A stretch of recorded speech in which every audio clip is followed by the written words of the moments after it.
Avant de commencer cette formation, je voudrais vous faire une petite confidence. Avant d'être sophrologue et de m'occuper du stress des autres, j'étais manager d'une agence de communication dans un groupe publicitaire américain.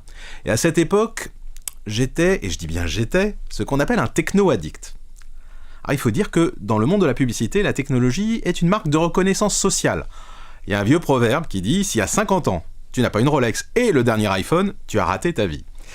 Alors parce que je considérais que ça faisait partie de ma fonction, j'ai réclamé un smartphone professionnel pour pouvoir être joint où que je me trouvais, pour être disponible pour mes clients, pour mes collaborateurs.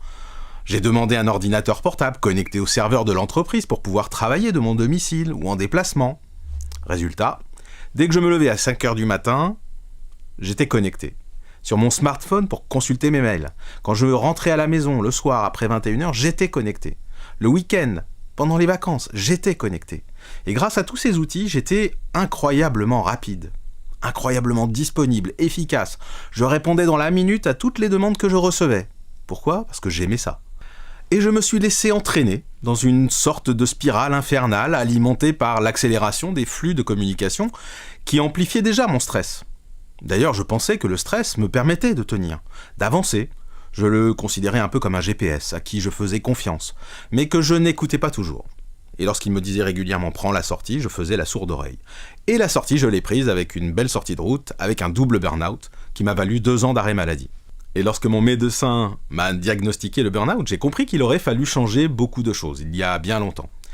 Mais qu'il était encore temps de changer ce qui m'avait mené jusque-là, changer ma relation au travail, changer la manière de gérer mon stress, changer mon organisation personnelle, et changer ma relation au numérique qui avait pris une trop grande place dans ma vie. Comme un grand nombre de Français qui considèrent que les outils numériques nuisent à leur qualité de vie, j'ai pris conscience, mais beaucoup trop tard, que j'étais devenu prisonnier de ma connectivité, prisonnier de mon stress. Et à cette époque, je ne savais pas que les deux étaient étroitement liés. Au travail et dans votre vie privée, vous vous sentez de plus en plus assailli par le numérique.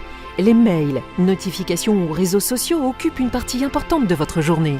Ils perturbent votre fonctionnement et surchargent votre cerveau. Il est temps pour vous de stopper cette invasion numérique. Grâce à ce cours, vous relèverez le défi de la déconnexion. Vous pourrez renouer avec un environnement serein et avec de vraies relations humaines.